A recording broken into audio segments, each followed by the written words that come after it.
सभी को जय सिया राम। हम लोग रामचरितमानस लंका कांड और लंका कांड में दोहा संख्या 17 पर हैं। उससे आगे बढ़ने से पहले हम लोग यहाँ पर परमात्मा के द्वारा जो सृष्टि का विस्तार हुआ है, और ये सबसे बड़ा सवाल जो आता है ना, कि जब परमात्मा का विस्तार है तो फिर दोष कैसे हैं, है ना। तो इसको समझने के लिए इस प्रक्रिया को जानना जरूरी है। तो जैसे हम लोगों ने कल जो भी बात करी, तो अलका जी का प्रश्न था कि निष्क्रिय निष्क्रिय कैसे है। तो देखिए,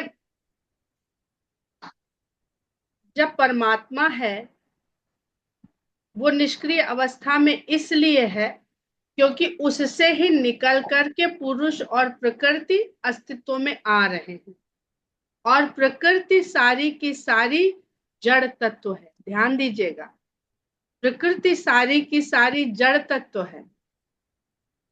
पुरुष के सानिध्य से प्रकृति क्रियाशील होकर के विकास या विस्तार की ओर बढ़ती है। अब प्रकृति क्या, हम लोग अगर अपने शरीर से इसको समझें तो पांच तत्व, पांचों के पांचों तत्व जड़ है। क्षिति जल पावक गगन समीर, ये पांचों तत्व जड़ हैं। फिर भी ये क्रियाशील हैं, हो जाते हैं। क्यों? क्योंकि चेतना इसमें जुड़ जाती है। अगर चेतना नहीं जुड़ी तो ये जड़ रहेंगे, निष्क्रिय नहीं। जड़ होने और निष्क्रिय होने में फर्क है। ठीक, जैसे हमारे पास एक जनरेटर है, में मोटर है, इंजन है, फ्यूल है, पूरा मैकेनिज्म है, लेकिन वो निष्क्रिय अवस्था में तब तक है जब तक वो चलाया नहीं जाएगा। तो चलाया नहीं जाएगा तब तक निष्क्रिय, इसका मतलब ये नहीं कि वो बेकार है। वो कभी भी एक्टिव हम कर सकते हैं। बहुत बहुत भौतिक उदाहरण ले रहे हैं। तो जब परमात्मा के भीतर पुरुष और प्रकृति दोनों हैं, जिसमें कि प्रकृति जड़ है, सभी जड़ तत्व ही प्रकृति के द्वारा, वही है ही प्रकृति, सभी जड़ तत्व। तो जब अगर सक्रिय हो जाए, परमात्मा सक्रिय हो जाए, तो क्या होगा? इसका मतलब जड़ और चेतन का जो संतुलन है वो ठीक नहीं है।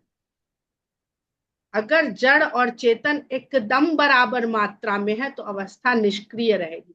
सक्रिय अवस्था का मतलब ही है कि चेतन का थोड़ा बढ़ जाना, जिससे वो जड़ता से आगे बढ़ गया। ठीक, यहां तक समझ में आ रहा है।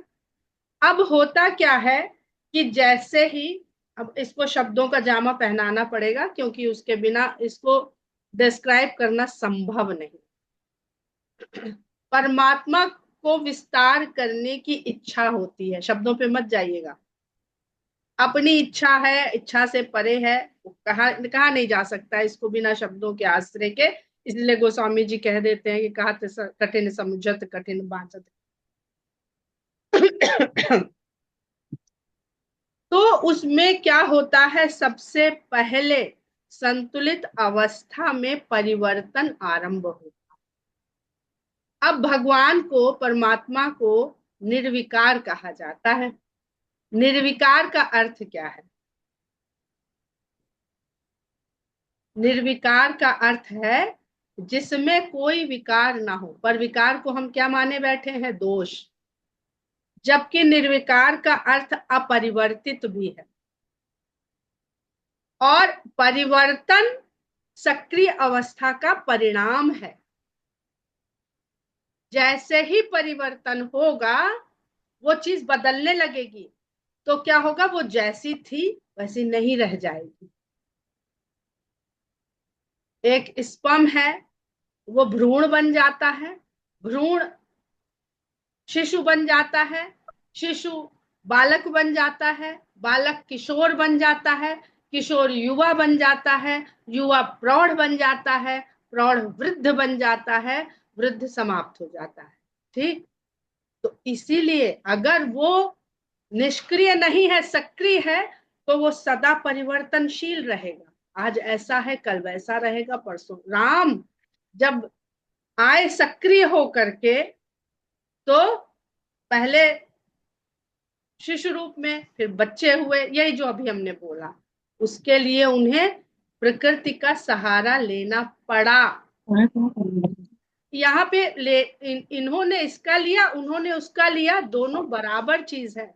क्योंकि राम को प्रकृति रूप में आना है, तो प्रकृति का सहारा लेना पड़ता है।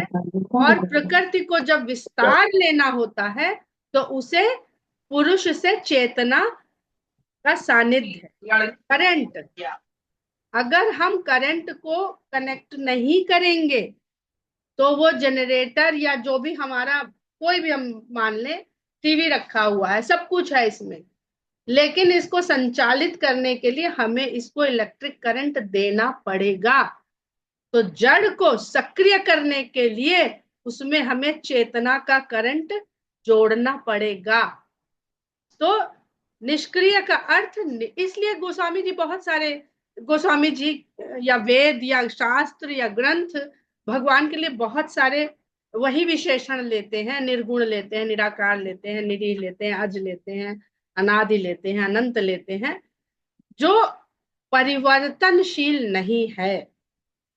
अब जैसे ही इसको सक्रिय करना है, तो संतुलित अवस्था में परिवर्तन आरंभ होता है। और परिवर्तन होते ही क्या होता है कि सब कुछ यहाँ है, पर सब कुछ निष्क्रिय अवस्था में। तो प्रकृति, जो मूल प्रकृति बनती है, वो सबसे पहले सतोगुणी, रजोगुणी, तमोगुणी, ये गुण एक्टिव हो जाते हैं वहां पर एक्टिव हो गए। जब एक्टिव होते हैं, तो जो महत तत्व की रचना होती है, महत तत्व जो है वो सतोगुणी, सतोगुणी अपनी अवस्था में रहेगा तो कुछ बनेगा नहीं। वो तो संतुलन बदलना चाहिए। अगर हम मान लें कि 100 की संख्या को तो विभाजित किया ही नहीं जा सकता है बराबर, तो अगर बराबर बराबर हैं, असंतुलन का मतलब क्या है, कुछ तो कम ज्यादा करना पड़ेगा ना। तो महत तत्व में, सतो गुण में सत्व गुण में रजोगुण आकर के उसको, उसके संतुलन को बिगाड़ता है। तो सतोगुण में रजोगुण थोड़ा और तमोगुण बहुत थोड़ा, तो महतत्व की उत्पत्ति हो जाती है। महतत्व को बुद्धि भी कहा जाता है। और बुद्धि में ही देखिए, इसमें जो है भगवान प्रकाशमय है, पर उस प्रकाश को प्रतिबिंबित करने के लिए कोई आधार होना चाहिए, अन्यथा प्रकाश की किरण आर पार हो जाएगी, न दिखेगी कहाँ से आई कहाँ गई। इतना तो सबको समझ में आता है। तो बुद्धि में प्रतिबिंबित होती, हम अपनी बुद्धि की अभी बात नहीं कर रहे हैं, हम कॉस्मिक इंटेलिजेंस की बात कर रहे हैं। तो वो बुद्धि जो है, जो प्रथम बुद्धि, वो प्रतिबिंबित करती है उस परमेश्वर के प्रकाश को। इसीलिए हमारी बुद्धि में ही प्रकाश की उत्पत्ति होती है। तो ये बुद्धि का महत्त्व का उत्पत्ति जो है वो बुद्धि है। अब यहाँ पर सतोगुण ही, बुद्धि बहुत सतोगुणी तत्व है, बहुत सतोगुणी तत्व। बुद्धि आगे न बढ़े तो सतोगुण की प्राथमिकता, प्रभावशाली होना वो बना रहेगा। पर परिवर्तन तो एक बार चालू हो गया तो वो रुकेगा नहीं, थमेगा नहीं, आगे बढ़ेगा। तो क्या होता है, फिर जैसे जैसे इसमें और चीजों में असंतुलन आता है, तो महत्त्व अहंकार में परिवर्तित हो जाता है। अहंकार जो अस्मिता को पैदा करता है, आईनेस को पैदा करता है, कर्ता भाव, कार्य, क्रिया इत्यादि को पैदा करता है। जो महत्त्व रूपी बुद्धि है, वो संपूर्ण ब्रह्मांड की सामूहिक बुद्धि है। कल इसको पढ़ते पढ़ते हमें ऐसे लगा कि हम लोग कह रहे हैं कि ब्रह्मांड जो है, उसमें जो गैलेक्सीज हैं वो निरंतर एक दूसरे से दूर जा रही, फैलती चली जा रही, फैलती चली जा रही। आप अगर इसको हम अपनी बुद्धि से जोड़ करके देख लें समझने के लिए, क्योंकि जो पिंड का सिद्धांत है वही ब्रह्मांड का सिद्धांत होगा। आज हम अपनी बुद्धि में एक दूसरे से दूर जा रहे हैं, तो अगर यहाँ हम बुद्धि से एक दूसरे से दूर जा रहे हैं तो यही चीज ब्रह्मांड को फैला रही है। अगर हम इस बुद्धि को इकट्ठा करके एक जगह ले आए तो शायद ब्रह्मांड का विस्तार रुक, जो जिस तरह से फैल रहा है वो शायद रुक जाए। असंभव कार्य है ये, समझने के लिए कह रहे हैं, क्योंकि यही बुद्धि यहाँ है और यही बुद्धि हमारे जो ब्रह्मांड है या ब्रह्मांड जितने भी ब्रह्मांड है वहां पर यही है। अहंकार का जब जन्म होता है तो मैं और मेरा का भाव अस्तित्व में आ जाता है। ये मेरे के भाव से उस तत्व को जोड़ देता है जो दूसरों से अलग होने का भाव देता है, और अलग होने का भाव देने के कारण ही वो जीव, वो तत्व कर्ता और भोक्ता के भाव से भर जाता है। मैं का भाव नहीं होगा तो कर्ता भोक्ता का भाव नहीं रहेगा। अब अहंकार में जैसे जैसे इन तीनों गुणों की मात्रा घटती बढ़ती है, सत रज तम, उस प्रकार से और आगे विस्तार होता है।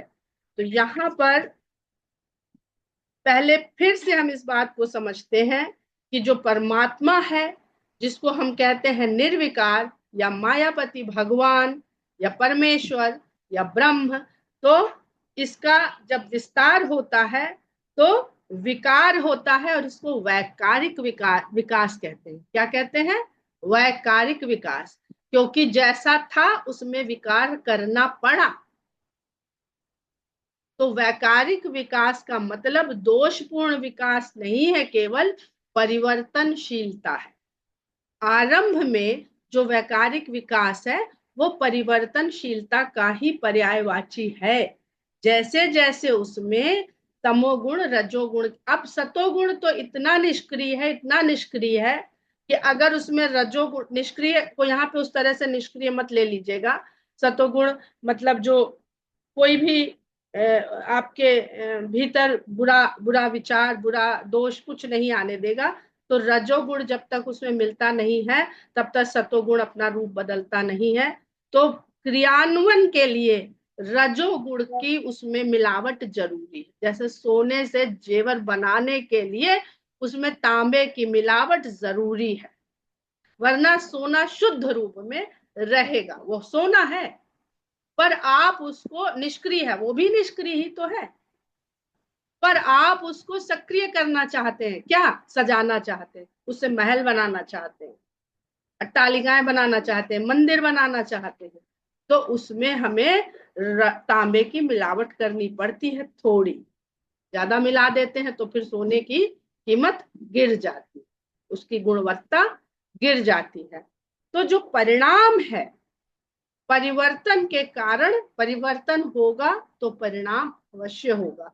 परिणाम स्थिर नहीं होता है, रुकता नहीं है, क्योंकि परिवर्तन रुकता नहीं है, वो सदा चलायमान रहता है। तो परिणाम के बाद परिणाम, परिणाम के बाद परिणाम, क्रिया प्रतिक्रिया, कार्य कार्य चलता रहता है। उससे पूर्व जो था, फिर वहीं पर आ जाए, उससे पूर्व जो था वो निर्विकार था। निष्क्रिय ही निर्विकार हो सकता है, सक्रिय कभी निर्विकार हो ही नहीं सकता। ठीक अलका जी, क्लियर हो रहा है? विकार से परिवर्तन होता है अथवा परिवर्तन विकार का परिणाम है। परिवर्तन विकार का परिणाम है। निष्क्रिय से सक्रिय होना प्रथम परिवर्तन, प्रथम परिवर्तन तो प्रथम परिणाम, इसलिए यही प्रथम विकार की परिवर्तनशीलता आ गई। किसमें? परम में। परम शब्द का अर्थ देख लिए, जो सदा एक सा रहे, न घटे न बढ़े। तो ये आ गया ना विकार उसमें कि परिवर्तनशीलता आ गई। निर्विकार सदा निर्विकार है, उसका कोई परिणाम है ही नहीं। परिणाम परिवर्तन के द्वारा ही अस्तित्व में आता है। अगर परिवर्तन नहीं होगा तो परिणाम का अस्तित्व ही नहीं होगा। निर्विकार का अर्थ है विकार रहित, दोष रहित, अपरिवर्तित या परिवर्तन रहित। अब जो प्रकृति है ये तो हो गई पुरुष की बात, परमात्मा की बात। अब परमात्मा से जो पुरुष और प्रकृति पृथक हुए, तो प्रकृति सबसे पहले तीनों गुण को एक्टिव करती है, पाती है किसके द्वारा? पुरुष की क्रियाशीलता की चेतना जब उसके साथ जुड़ती है, तो रजोगुण, सतगुण, तमोगुण, इसमें क्रियाशीलता जो है वो रजोगुण के कारण होती है। तो क्या होता है? सृष्टि, स्थिति, प्रलय। सृष्टि, स्थिति, प्रलय, इसको शॉर्ट में कहते चल रहे हैं। उसके आगे का है सृष्टि, स्थिति, प्रलय। इससे बनता क्या है? द्रव्य, ज्ञान, क्रिया। तो जो सतोगुणी बुद्धि है उसके द्वारा ज्ञान, रजोगुणी के द्वारा क्रिया और तमोगुणी के द्वारा द्रव्य यानी पदार्थ यानी मैटर। ये पूरा सृष्टि का एक सांख्य योग के द्वारा सृष्टि के विकास का सिद्धांत है। और जब क्रिया होती है, याद कर रखिएगा, जब क्रिया होती है तो क्रिया के होने को ही कार्य कहते हैं, और कार्य होता है तो कार्य के पीछे कारण होता है, कारण ये पीछे है। इसीलिए हर कार्य में अपने कारण का गुण विद्यमान रहता है। तो कार्य कारण, जैसे ही कारण से कार्य होना शुरू होता है तो कर्तापन आएगा ही आएगा। वो सिद्धांत है, कार्य हो रहा है ना। शंकर भगवान ने त्रिपुरासुर का वध किया, एक कार्य किया ही किया। उसके लिए उन्हें धनुष रूपी अहं भाव को धारण करना ही पड़ा, पर उसको लादे नहीं रखा उन्होंने। त्रिपुरासुर का वध करते ही उसको छोड़ दिया, अब ये मेरे किसी काम का है नहीं। तो ये बांध देते हैं, कर्ता कारण कर्तापन के भाव से बंध जाता। कौन? पुरुष। नित्य मुक्त पुरुष को ही माया में स्थित होने पर, पुरुष नित्य मुक्त है पर वो माया में, माया यानी प्रकृति, कंफ्यूज मत होइएगा, उसी के लिए ये सारे शब्द होते हैं। स्थित होने पर इन तीनों से बांध लिया जाता है।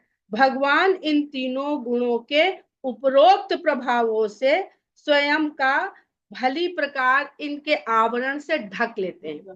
ये उत्तरकांड में खूब समझने को मिलेगा। जो भगवान की चेतना जीव के भीतर आई, इन जड़ तत्वों के भीतर आई ना, गोस्वामी जी लिखते हैं ग्रंथि पड़ जाती है। जब जड़ और चेतना को मिलाया जाता है तो ग्रंथि पड़ जाती है। तो भगवान जो चेतना है वो स्वयं को इन आवरणों से ढक लेते हैं जब माया में स्थित होते हैं तब। इसलिए लोग उन्हें जान नहीं पाते और स्वयं नित्य मुक्त पुरुष, यहाँ पुरुष से मतलब जो हमारे भीतर, स्त्री पुरुष में मत जाइएगा, वो स्वयं को स्वयं जानने लगता है, देह जानने लगता है। क्योंकि ये देह ही तो हमें अपनी लगती है।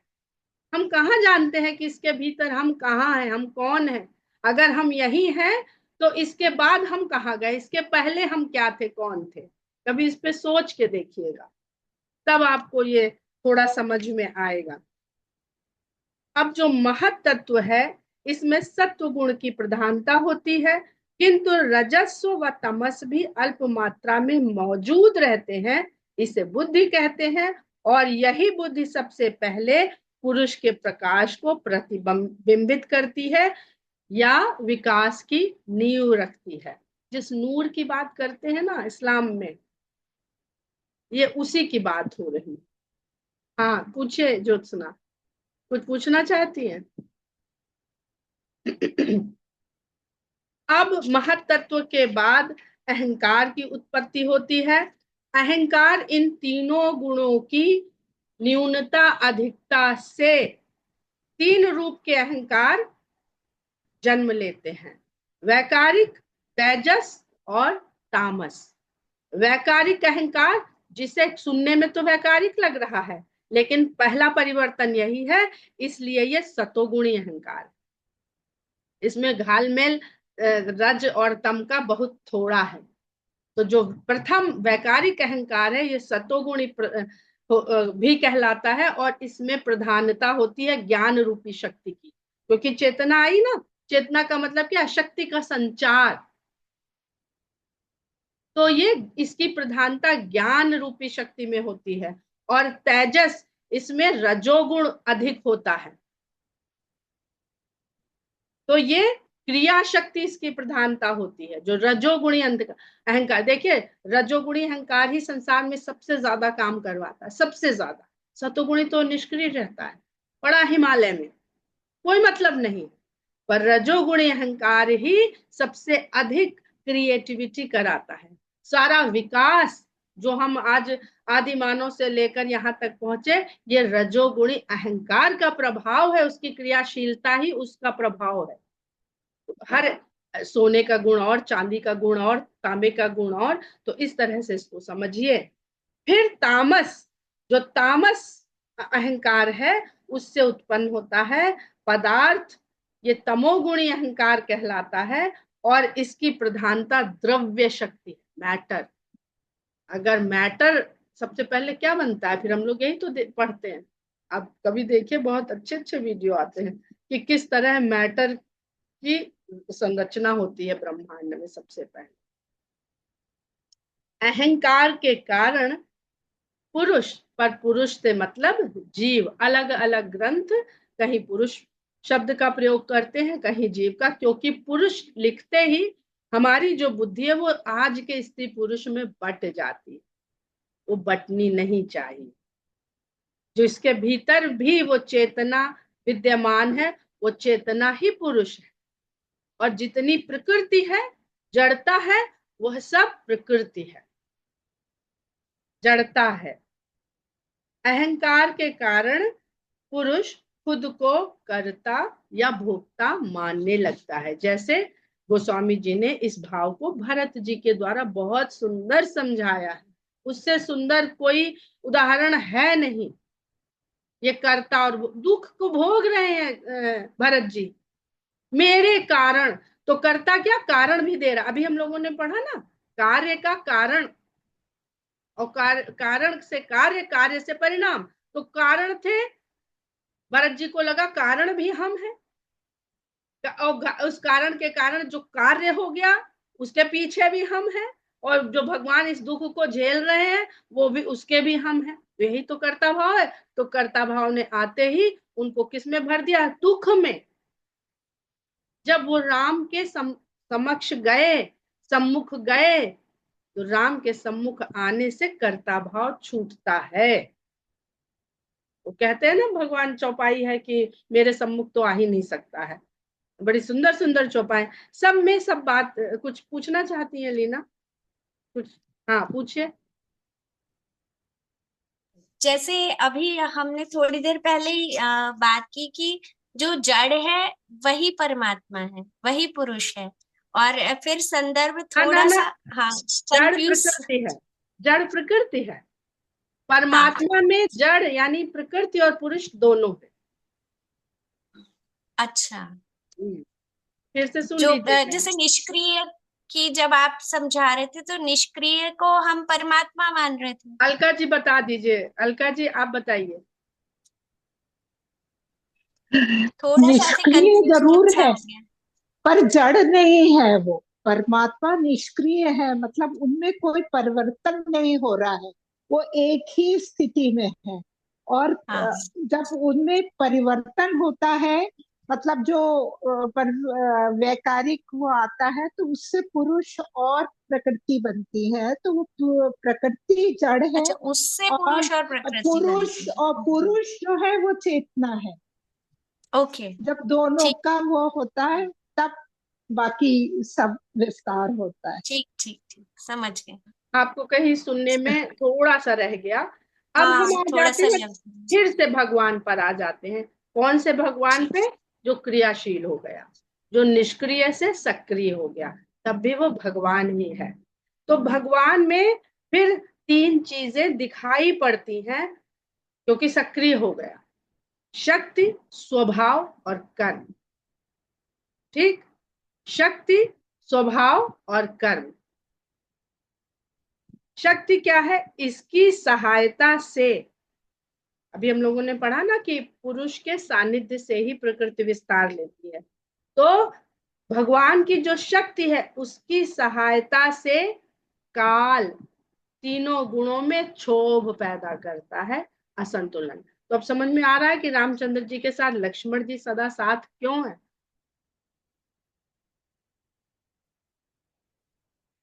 और स्वभाव क्या है, इसने उन्हें किन्हें तीनों गुणों को रूपांतरित कर दिया। अभी परमात्मा के भीतर सत रज तम में कोई भेद नहीं था, पर जब काल ने, जैसे ही भगवान ने विस्तार की इच्छा करी तो काल ने उसको एक्टिव किया और एक्टिव होते ही तीनों गुणों में रूपांतरित कर दिया उसे। तो ये स्वभाव, और यही स्वभाव ही दशरथ और तीन रानियां, बहुत सारे उदाहरण मानस में आपको ये सब समझने को मिलेंगे। तीसरी चीज उसी भगवान के भीतर कर्म, इसने महत्त्व को जन्म दिया। तो भगवान जब सक्रिय हुआ तो क्या तीन चीजें हुई उसके भीतर से, शक्ति, स्वभाव और कर्म। इसीलिए जितना भी संसार में सृष्टि हुई उसमें ये तीनों चीजें विद्यमान है, शक्ति, स्वभाव और कर्म। भगवान इस कर्म से बंधा नहीं है क्योंकि उसके पहले उसने कोई कर्म किया ही नहीं। हमारे हर कर्म के पहले जो कार्य रूपी कर्म, हम जब क्रियान्वित होते हैं, कार्य करते हैं और वो अपने परिणाम को प्राप्त होता है तो वो कर्म बन जाता है। हमारे हर कर्म से पहले कोई कर्म हो चुका है, इसलिए हमारा आज का कर्म केवल हमारी इच्छा, क्रियाशीलता, स्वभाव पर निर्भर नहीं है। उसके पीछे एक कारण हमारे पिछले कर्म का, जिसको हम कर्म बंधन कहते हैं, उसको छुड़ाने की कोशिश करते हैं। तो इस कोशिश में जो क्रिया और कार्य होता है वो उससे तो थोड़ा बहुत छुड़ा पाता है कि नहीं छुड़ा पाता, क्योंकि बहुत सारे अहंकार के उसमें दोष आ जाते हैं, वो हमें नए कर्म बंधन में डाल। और ये परत दर परत ये कर्मों का जो हमारे ऊपर बैलेंस, कर्जा लेता लेता लेता लेता चुकाता है, किसी तरह से चुका थोड़ा पाता है, ऋण और अधिक लेना पड़ जाता है। ऐसा कार्य ठान लिया है, हैसियत है नहीं, ठान लिया है कि जी बनवाएंगे, बहुत एक शहर डेवलप करेंगे। कैसे डेवलप करेंगे, लोन ले लेंगे। तो लोन तो हमने ले लिया और कार्य भी आरंभ कर दिया, क्षमता उतनी है नहीं, थोड़ा बहुत कमाते हैं, मेहनत से उगाते हैं, लेकिन उससे क्या होता है, जितना लोन हम चुकाते नहीं है उस अट्टालिका को बनाने में उससे ज्यादा लोन हम पे आता जाता है, उसका ब्याज बढ़ता जाता है, तो उससे मुक्ति नहीं हो पाती है। अब इस अहंकार के तीनों रूप हम लोगों ने पढ़ लिए। अहंकार के बाद अहंकार 11 तत्वों को जन्म देता है। वो 11 तत्वों में जो पहला तत्व है वो है मन। तो अब जाकर के कौन पैदा हुआ, अहंकार के बाद मन का अस्तित्व आता है। और मन भी एक शक्ति है। बुद्धि और मन में बहुत फर्क है, अभी तक हमें भी नहीं ये स्पष्ट था। हम लोग समझते थे हमें बुद्धि चलाती है। बुद्धि तो एक मशीन है, जड़, वो खाली उसका रिजल्ट है मस्तिष्क का, परिणाम है मस्तिष्क का, उसको चलाने वाला मन है। तो मन एक ऐसी शक्ति है जो संकल्प भी करता है और विकल्प भी करता है। संकल्प क्या करता है, आज रामचरितमानस करेंगे, जुड़ेंगे। विकल्प क्या है, आज हमको बहुत जरूरी काम है, हम आज नहीं कर पाएंगे, दूसरा विकल्प सामने आ गया। तो ये सब मन ने तय किया ना कि क्या करना है हमें, क्या हमारे लिए ज्यादा जरूरी है, तो उसने विकल्प दे दिया और हमने उस विकल्प को चुन लिया, इस संकल्प को छोड़ दिया। तो मन संकल्प भी करता है, विकल्प भी करता है। कि हमारी सामर्थ्य, हमारी, हम कह जरूर रहे हैं पर ये प्रभु की कृपा है जो हमारी सामर्थ्य को चाहे तो उस रूप में बनाए रख सके, क्योंकि हमारे वश में कुछ है ही नहीं। तो संकल्प करता है, विकल्प करता है, सोचता है, इच्छा करता है और संदेह करता है। बुद्धि संदेह नहीं करती, क्योंकि बुद्धि इंद्रियों के द्वारा जो लाया जा रहा है मस्तिष्क में वो बहुत मैकेनिकल है। मस्तिष्क की क्रियाशीलता बहुत मैकेनिकल है, जैसे एक रोबोट, वो रिजल्ट दे रहा है जैसे हमारा कंप्यूटर, लेकिन उन रोबोट में क्या नहीं है? मन नहीं, मन नहीं बना पा रहे। और मन नहीं है इसलिए अहंकार नहीं है, उसके पहले का नहीं है। तो अहंकार नहीं है, हम कंप्यूटर को जब चाहे तब चला दें, वो कभी थोड़ी कहता अब हमने आज नहीं ऑन है, हमारा मन नहीं है। ठीक, तो संदेह मन करता है। इंद्रियों से जानकारी ग्रहण कर, क्योंकि बुद्धि का क्या कार्य हम लोगों ने पढ़ा? ज्ञान। ठीक, तो इंद्रियों से जानकारी ग्रहण कर कर्मेंद्रियों का कार्य करने को निर्देश दे। तो अब मन के बाद फिर 5 ज्ञानेंद्रियां और 5 कर्मेंद्रियां विकसित होती हैं। तो मन जो है, जिसको गोस्वामी जी इंद्र लिखते हैं, वो दरअसल मन ही है। तो मन इंद्रियों का नियंत्रक भी है, समन्वय करने वाला भी है और स्वामी भी।